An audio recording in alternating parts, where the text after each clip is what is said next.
बात उन दिनों की है जब मैं भ्रमण कर रहा था। घूमते घूमते हरिद्वार के पास मैं एक गांव में पहुंच गया। वहां सेठ साहूकारों की बस्ती थी। मैंने वहां एक आदमी से पूछा कि यहाँ कहीं ठहरने की जगह मिल जाएगी। उसने बड़ी श्रद्धा से मुझे अपने घर रुकने का आग्रह किया।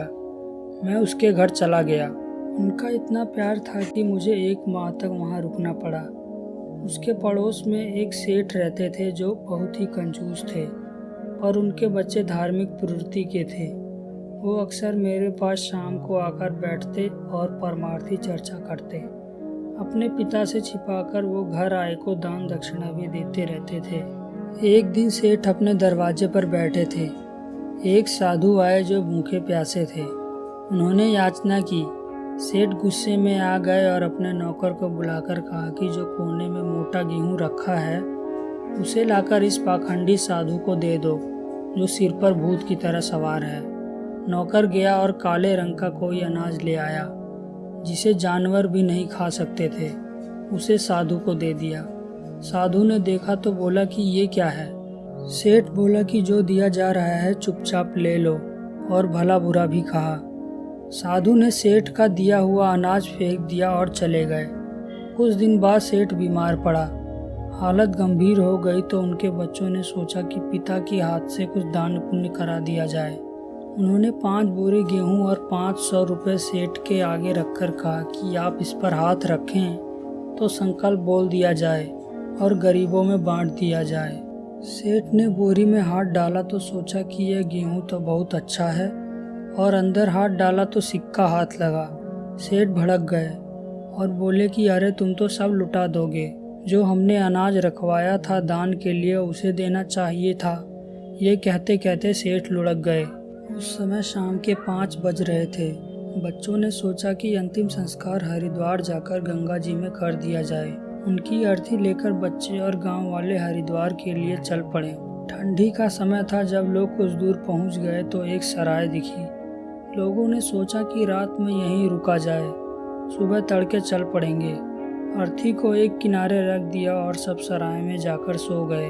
उस सराय में एक कोढ़ी रहता था। वह चल फिर नहीं सकता था। उसकी बड़ी इच्छा थी कि वो गंगा के किनारे जाकर रहे, पर उसे ले कौन जाए। इसी आस में वह सराय में 20 वर्षों से पड़ा हुआ था। सेठ की लाश आंगन में एक किनारे रखी गई थी। लोग सो गए थे।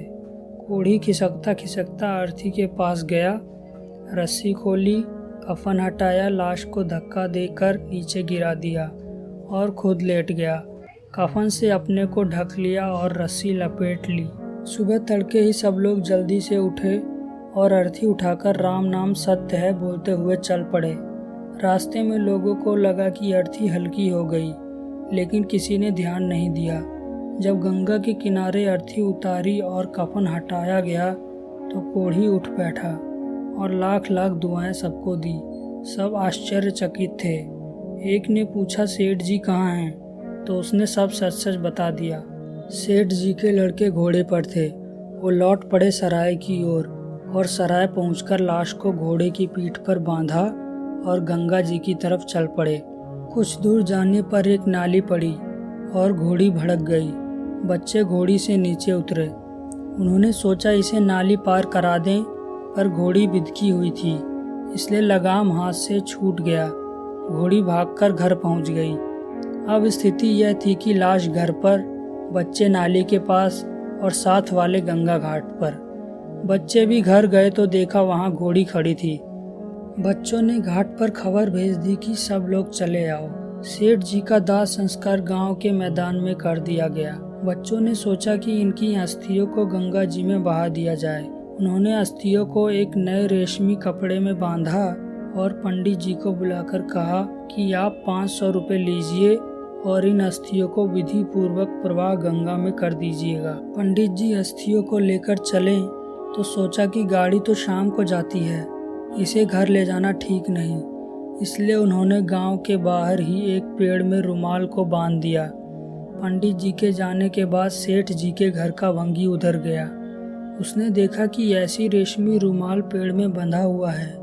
उसने खोला, हड्डियों को फेंक दिया और रुमाल को अपने सिर में बांध लिया। पंडित जी शाम को जब उधर गए कि अस्थियां लेकर हरिद्वार जाएं, तो वहां अस्थियां थी ही नहीं। पंडित जी हरिद्वार चले गए।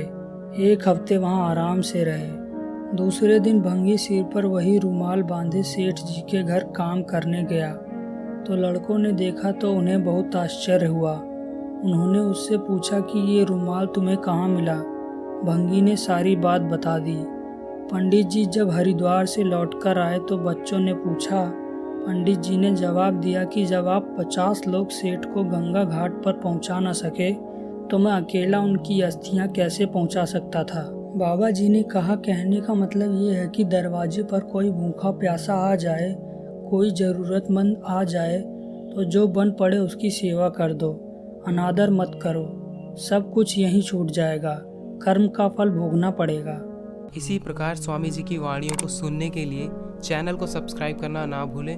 और हाँ, अगर आपको ये वीडियो अच्छी लगी हो तो लाइक कमेंट अवश्य करें। जय गुरुदेव।